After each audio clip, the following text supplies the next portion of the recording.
Pochettino, look, if you're looking for a winger, call me. The team knows me already. We're good. We locked in.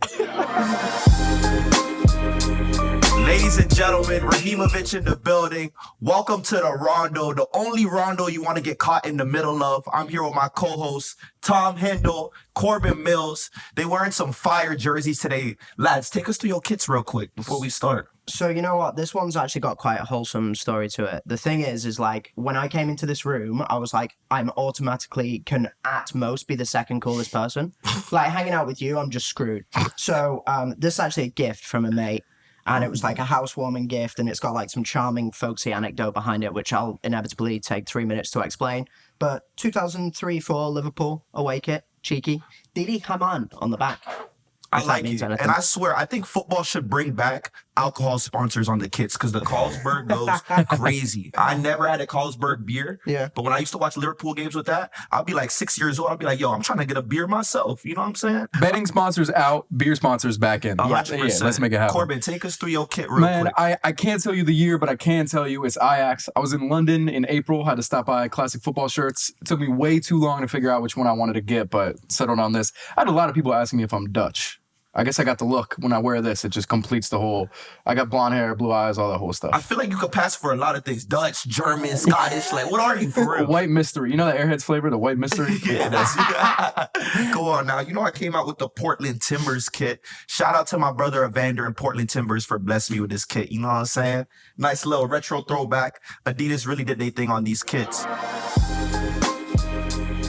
First topic of business today, we're going to talk about the U.S. men's national team specifically.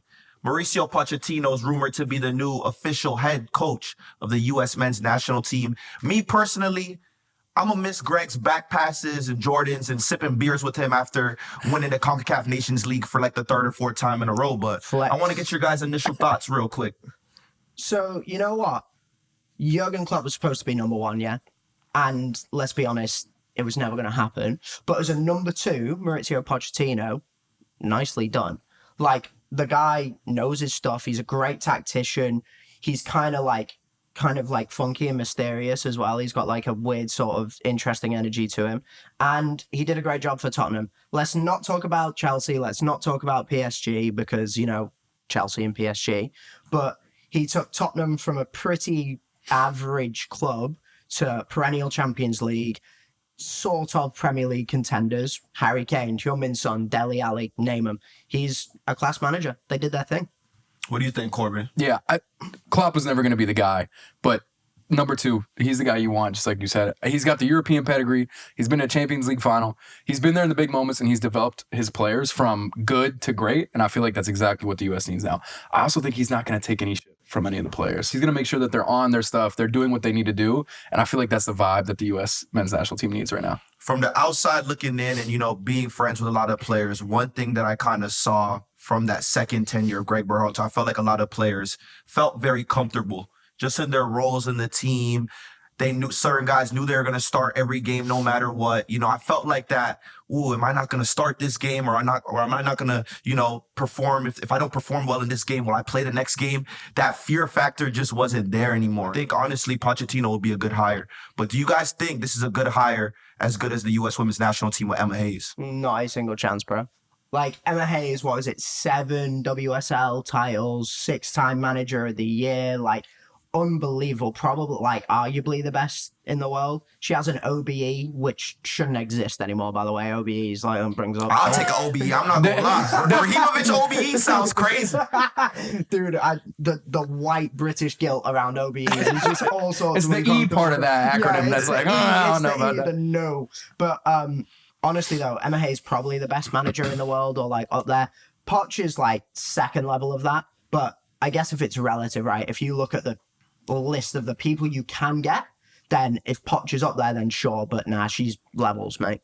Yeah, listen, the U.S. men's national team at this point right now is never going to hire the best manager in the world. The U.S. women's national team totally has the capability of doing that, so good on them for getting their person, and I think for the men's national team, like, this is, I don't want to say the best they could do because that makes it sound a little desperate, but that's an elite high tier level manager that's been there in those big moments, in those big games. That's something that the U.S. men's national team hasn't really had a lot of before. So it's new pedigree with a lot of elite experience. That's what we need. Yeah, you know what? One thing as well with Poch is like, he loves working with young players. Like, there was this quote when he came to the UK where he was like, he said it was a privilege to be able to work with youngsters, and his way of saying thank you to the United Kingdom as a place was like developing your Harry Kanes, your Delis, like a whole thing. And I think it's that kind of like energy and vibe that makes a lot of sense for a manager. You bring it into the US, which, you know, a lot of young guys. Which player do you guys think benefits the most from Pochettino coming on the U.S. men's national team? Because in my opinion, the way that Pochettino is able to unlock Dele Alli, I think he can have similar, you know, trajectory with Gio Reyna, in my opinion. You know, he's not playing that much at club level, but, you know, every time he steps into the national team, he performs well. I feel like at this point, Pulisic is a no-brainer. He performs pretty much consistently every match.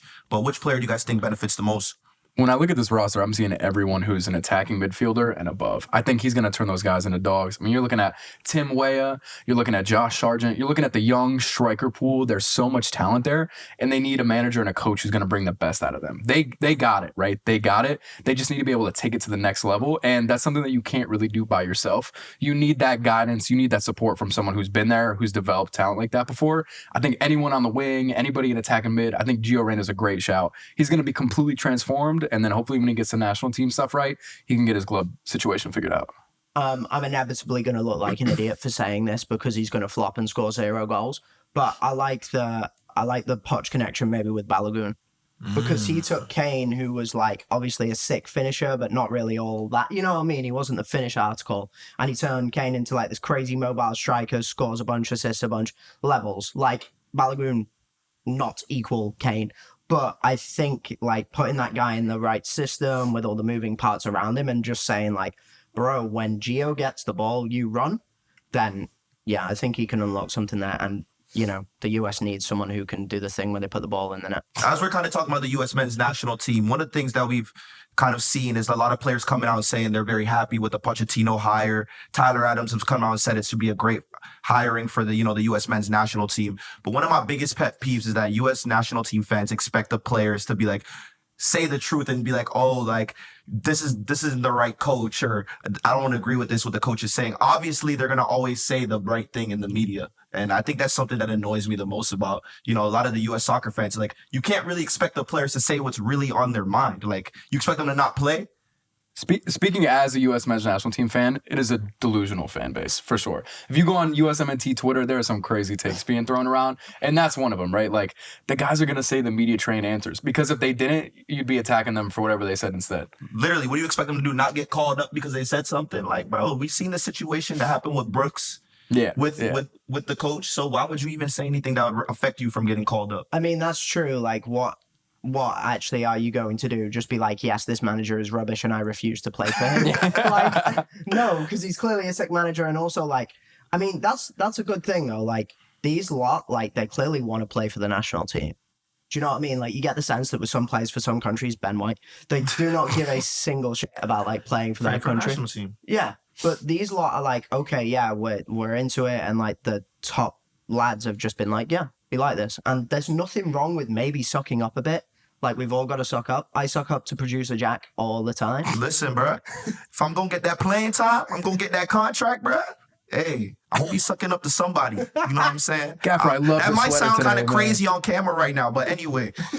Looking forward to September friendlies in October. Obviously, Pochettino hasn't been officially announced, but when he is announced, I do not think he'll take care of these friendlies for the team this September. But looking at October 15th, a tasty friendly against Mexico, what does the USMNT look like under Pochettino? I mean, tactically, it'd probably be something like 4-2-3-1, something like that. That's how Poch likes to play. But honestly, like, high pressing, energetic, lots of fun. Like, young, everyone's going to be fighting for the ball, that it's going to be very vertical at times. It's going to be high intensity. And honestly, like, the USMNT will be a good watch. And for me, not giving a single about what happens to them as a country, if I can sit down and be like, that's a good team, and like, I enjoy watching this, then sorted. One thing these guys better get ready to, they better get ready to run. These guys better come to camp fit, because one thing Pochettino does not play with is that high-intensity press. And anybody that plays football who's done that press knows that in 5 to 10 minutes, your legs could be gone. So these guys better be coming fit. How the hamstrings doing though? You good? Listen, hey, my hamstrings are good, baby. You know, I hit a Pier 40 the other day. Pace is still there. You know what I'm saying? Pochettino, look, if you're looking for a winger, call me. The team knows me already. We're good. We locked in. Corbin, what you think about this squad moving forward? It's fun. You got to take advantage of the resources that you have. And right now, the USMNT's greatest resource is the talent and the youth. It's a young team. They got the legs in them. They're not worn out. I mean, what's the oldest guy in the squad? Like, With Tim Ream, I'd say, but even then, he came back to MLS now. He might be starting to get phased out. Right, Well, as he gets phased out, that's a young squad. And they have the legs and the ability and the energy to really play that pressing style. I think that the way that the USMNT roster and just squad and player pool is built up is perfect for the type of players that Poch is looking for to run his system. So I think it's going to be great synergy there. And he's going to be able to come in on day one and run the exact type of team that he wants to run. I think also, like real quick, the thing is with Poch as well is that he's probably looking at this from a perspective of like, let's be honest, like I'm trying to land my next club job in a few years, right? So for him, it's almost got to be like an audition of how he can get the most out of a team as well. So he's got to really look at this squad and be like, okay, they suit me. He wouldn't have taken this job because, like, let's be honest, like he doesn't need it. Like he doesn't necessarily need to be this manager, but he wouldn't have taken this to, like everything had to align. And I think that's the point. He's saying, like, these are my guys. This is how I'm going to be successful with them. And in a few years, I can be Chelsea manager and get sacked again. Like, that's basically He's living the dream, man. Hey, that's He's the living the cycle. dream. That's the cycle.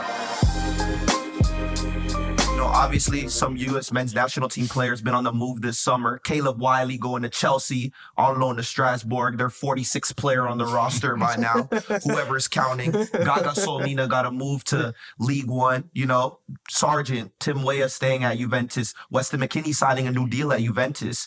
So what do you guys think were some of the good moves in this window? And what were some moves that you were like, I wish it could have been a little bit better? I love any of the moves where it's a loan where the guy gets more playing time. I feel like if you are the Chelsea example, right? If you're one of 45 guys on that squad and you're not going to play a single minute throughout the season, you got to get out of there. You got to develop yourself somewhere else. Gaga's been killing it in League One. I'm going on Twitter every time that they play, and it's nothing but praise from their fans. So I love that for him, and I think that you just got to get out there and get that playing time. I feel like he could have played at a higher level, though. Like, in my opinion, League One football, if anyone's seen UK League One football, you know it's not the best. You know what I'm saying? Like, it's a slugfest out there. It is. As a keeper, though, that's a tough place to play. Yeah, very tough. As someone who has watched Coventry City play Scunthorpe. Shout out Haji. You know what I'm saying? Well, see, there we go. Yeah, no, but this is pre-Haji, bro. This is bleak. This is the pre-Haji era. This is bleak. having seen that 0-0 on a Thursday night, I can tell you, like, League One, not it.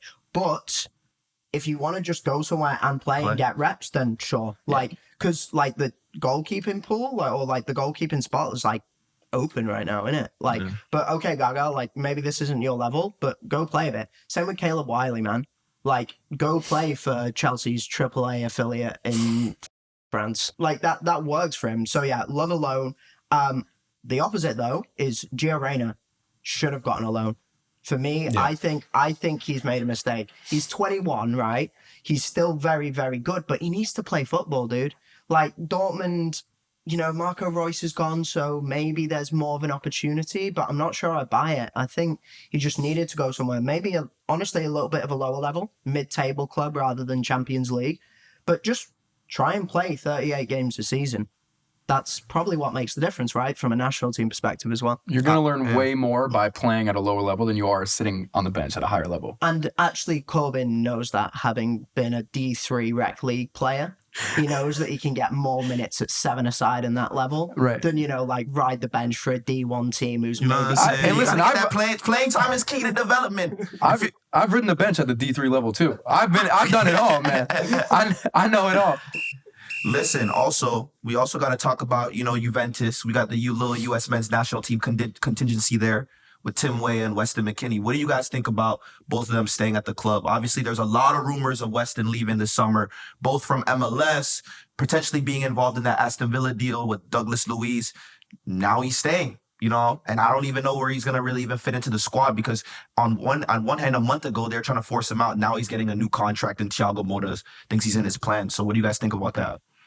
I mean, new manager comes in, presumably you've always got a chance to impress someone, right? So maybe that's what Weston's heard, you know? Like, maybe you get in there and, you know, put in a good a few good performances, maybe we'll be okay. So, look, in centre mid, obviously, you know, that's a high intensity, high effort position. If he can come in there and show that he's willing to put in the legwork, I think he had like 7-8 assists last year as He well. had 10 assists, and they were still trying to force him out. I feel like every single year it's the same story. It's Weston coming in the squad. He doesn't know if he's going to play. He doesn't know if they're going to keep him. He plays.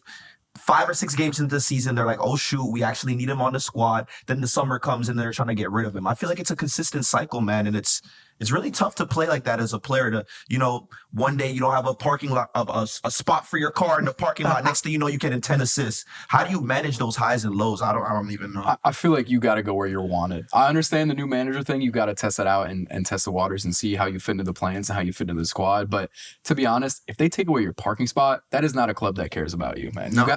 You got to go where you're wanted. You got to go where you're going to play and where you're going to feel happy and comfortable. Listen, shout out to Weston. He's sticking through it. UA is a huge club. He played fantastic last year. I think if they give him the opportunity to succeed, he's going to do it. It's just a matter of if the club is as invested in him as he's been in the club and the way he's played. Maybe that's the thing with the 1-year contract as well, though, to be fair. Like, play out maybe this season with not so much pressure, but then have a little more flexibility. I don't know. But when was it the Fiorentina rumor? There was like a Schalke return rumor, you know, all that stuff. I was like reading that thinking, yeah, that makes a lot of sense. So at least he guaranteed his parking spot for 1 more year. You know what I'm saying? That Porsche 911 or that Ferrari, whatever he's driving, pulling up with the aux cord playing some Drake. He doesn't have to look for his parking spot anymore. You're solidified, my boy. Which under the radar U.S. men's national team player in Europe do you think will have the biggest season? Oh, that's a tough one because there isn't all that much under the radaring right at the moment. Everyone's kind of visible as far as it goes in the player pool, but I'm gonna cheat because he plays in the championship. I'll say Josh Sargent. Ooh. I think he's looked good for Norwich. It's 3 goal contributions in 3 games. He had a nice goal against Sheffield. Yeah, Played honestly, against yeah. fellow U.S. men's national team player Austin Trusty. You know? Friend of goal, Austin Yes. Trusty. No, but like Josh Sargent, I can't say his name either. It's a really difficult name to say. That's a crazy accent. I don't even know where you got that from. Where you get that from? Is that what people in St. Louis sound like? Yeah, exactly. No, but anyway, look, he's banging them in already. There's going to be plenty more opportunities for him. He's going to play a lot of games, and I reckon he'll do enough at that level to show Poch and maybe like the wider world that he's ready for that 9 spot. I'm putting this out there right now. You guys can come back and clown me in like 9 months if it doesn't happen. Will do. Haji Wright's getting a Premier League move at the end of the year.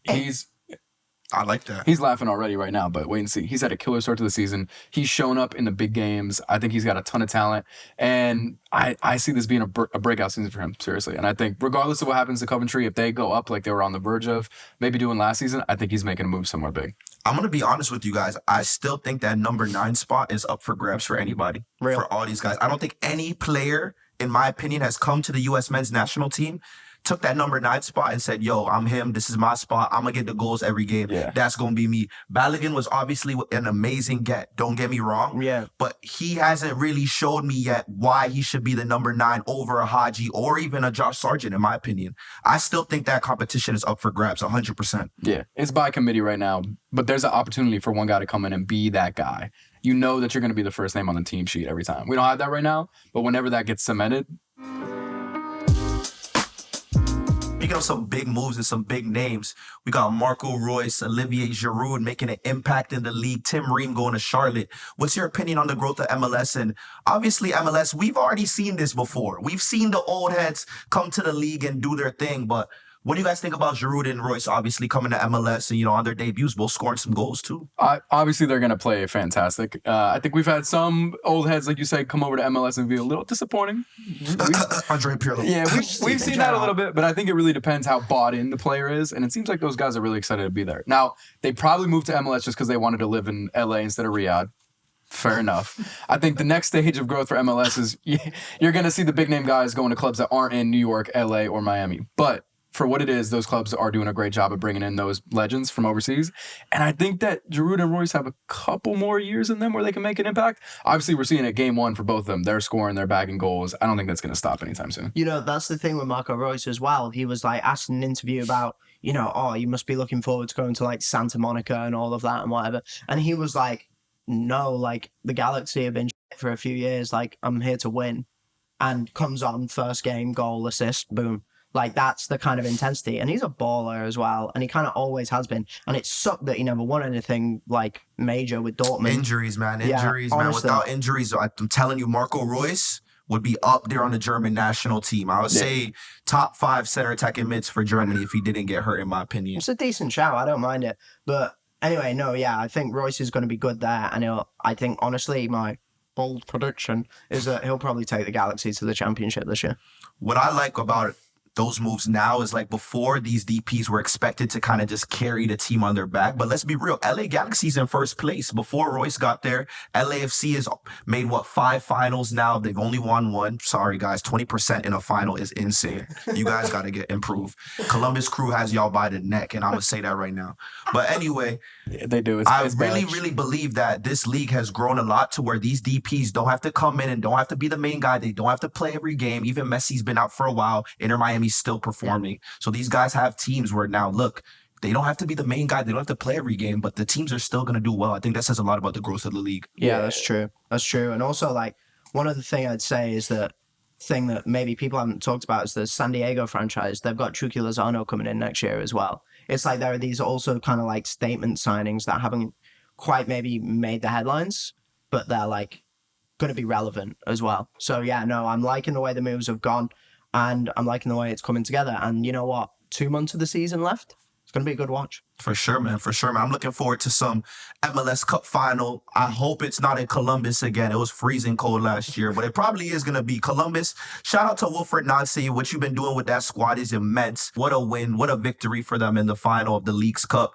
What did you guys think about the Leagues Cup? Because obviously a lot of the games were very empty. A lot of fans in Mexico weren't happy. Give me y'all honest thoughts on the Leagues Cup. I want Tom to go first on this one. You know what, mate? I have spent. Can I do a little like behind the scenes thing? Yeah, give us the scoop, man. Okay, so basically, a couple of weeks ago, the editorial lads, you know, like the writers here, we were chatting about the Leagues Cup and talking about like what can we actually do around it, like because you know the attendances for some of it been really poor. There are only like 6,000 people at one of the New England I've seen more Revolutions. people at my D1 college games than that. See it, bro played soccer. You I see did that? a little bit. A little bit. Look, I made a lot of phone calls, conducted a lot of interviews. You know, we talked to managers, talked to sporting directors, talked to players, fan groups, like a range of people, and everyone had their own opinion. You know, some people were like, "We love the competition in theory. We hate that it's only being played in the US. We love the competition in theory. We hate that it's kind of like sacrificing the US Open Cup at the same time." Some people are like, "We hate this thing. It's a waste of time." You know, there are all sorts of opinions. For me personally, I like it, but I think it's way too long, dude. You do not need a month of like games where like 5,000 people are showing up. And especially during like around like Copa, Euros, when people are on holiday anyway. So look, there were some real good matches there. Penalty shootouts, can never complain about that. Love penalties-ish, you know, English, whatever. Pens, fine. And the final, look, like Wilfred Nancy's crying at the end of it, man. Like, it means something to It him. means something. So maybe that's all you need to say at the end of the day. Tom's a capital J journalist, so you like you come at it from the perspective of understanding where the players are at, where the fans are at, where the managers are at, and where like the front offices are at.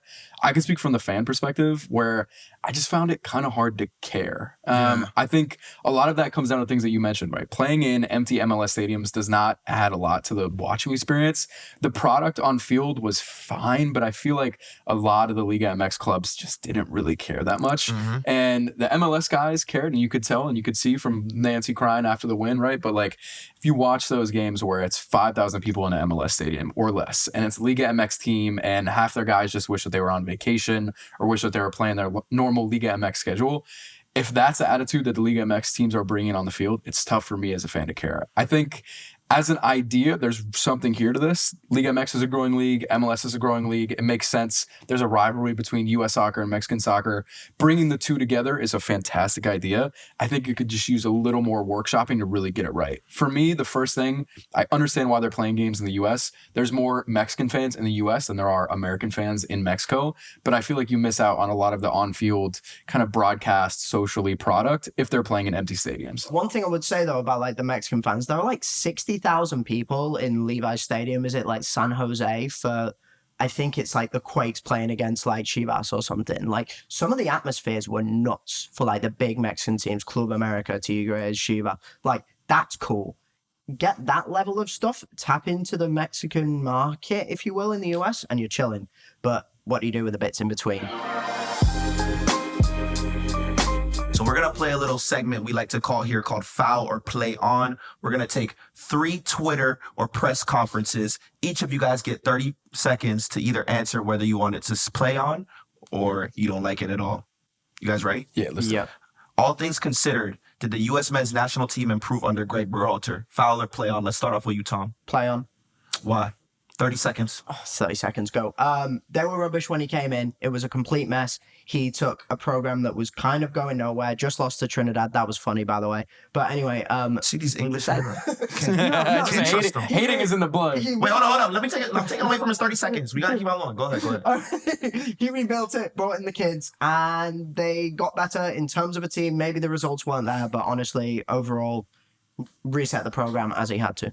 I wish that there was something in the middle. As a program, definitely improved. The squad got better. The player pool got better. There's more U.S. players playing in Europe than ever before. However, the on-field results were not what they needed to be. The U.S. is losing in these countries that we should not be losing to, and we barely beat anybody that we should be competing with for, title of maybe one of the best teams in the world. So I'll say play on that they improved, but definitely not to the level that they should have.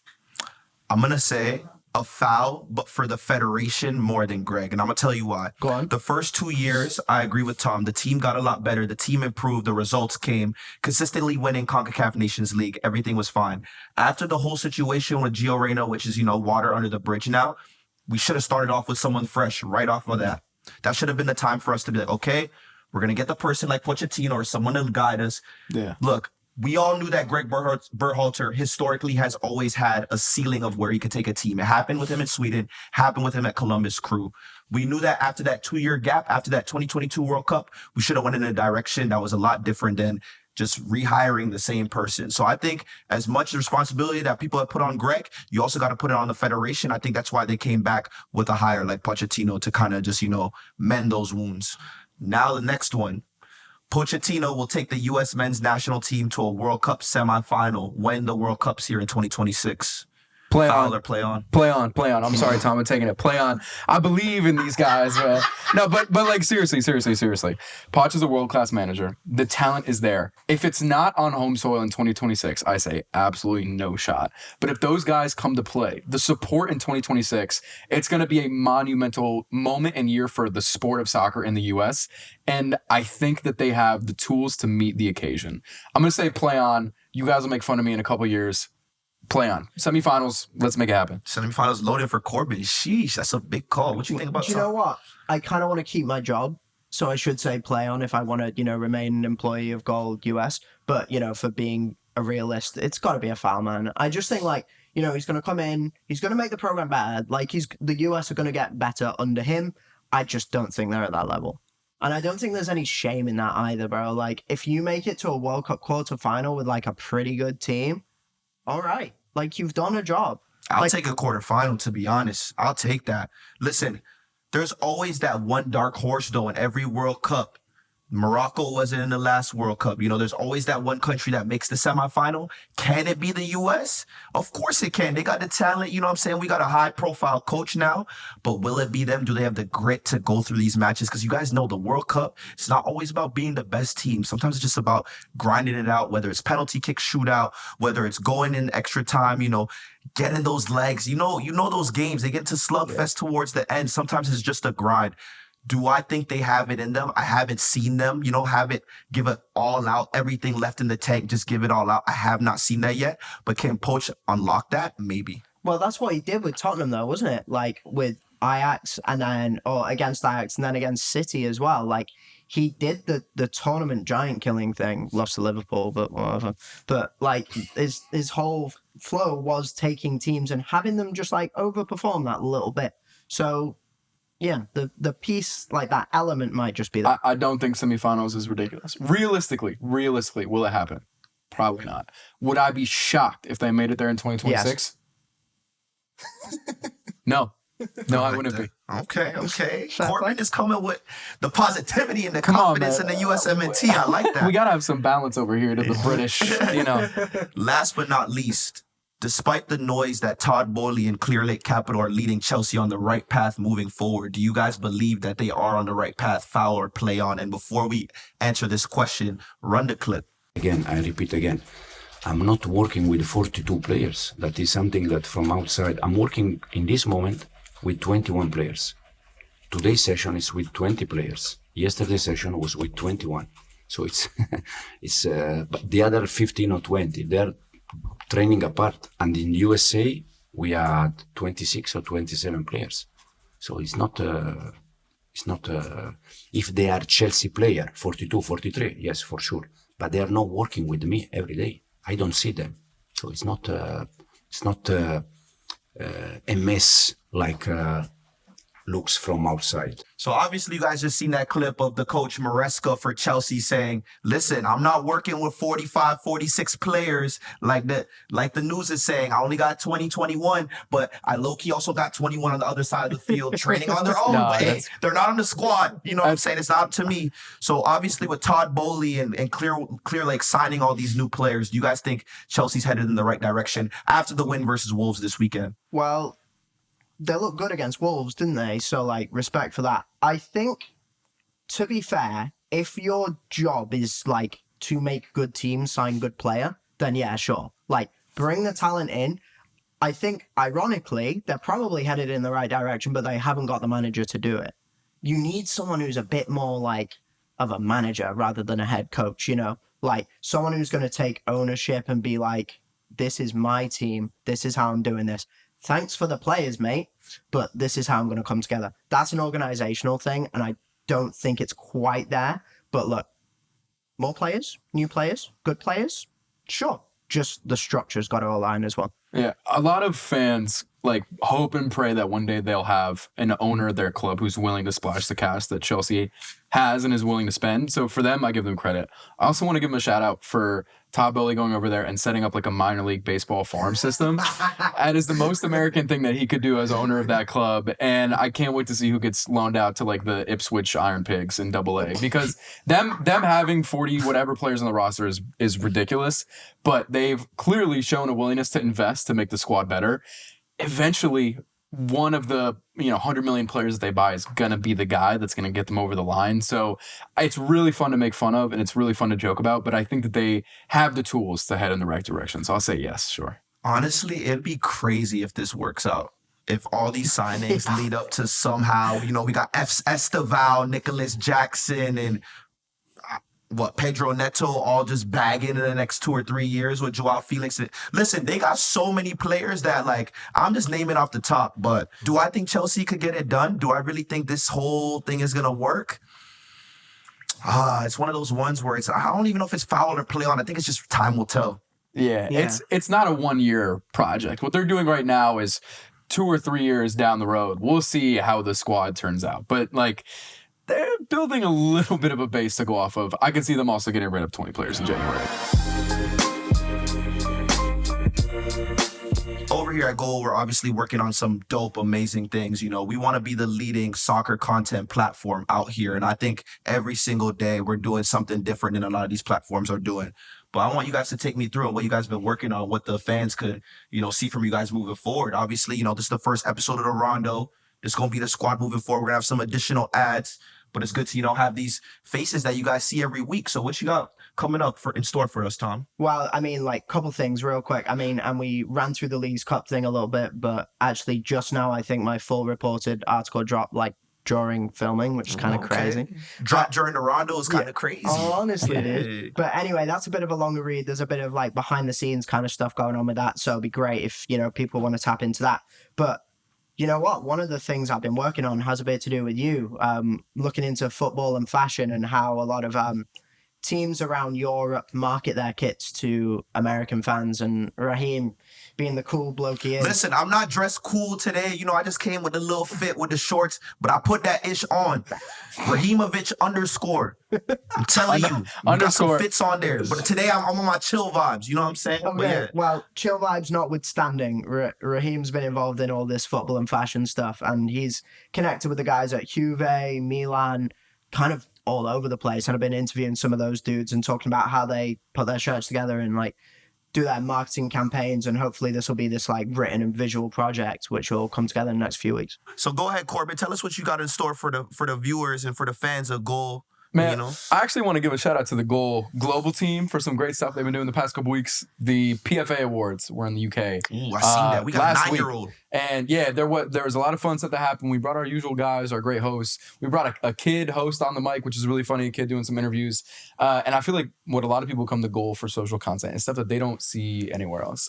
The bigger media outlets are not getting those conversational, fun pieces with players. We're not about interviewing them, long form stuff on social. We're having fun. It's like hanging out with a buddy. And we got access to some of the biggest names in the world in English football in the Premier League last week. So if you want to go check any of that out on Goal Global, they did a great job. Go see who Cole Palmer thinks is the best player in Premier League history. Go see, the type of conversations that you have with your buddies in a basement, whatever, your friend's basement at night. That's what they're having with some of the biggest players in the world. So I want to give a shout out to the Global team for that stuff, man. PFA sure, Award man. contents. And can I shamelessly plug one thing real quick? Read Indivisa, women's soccer.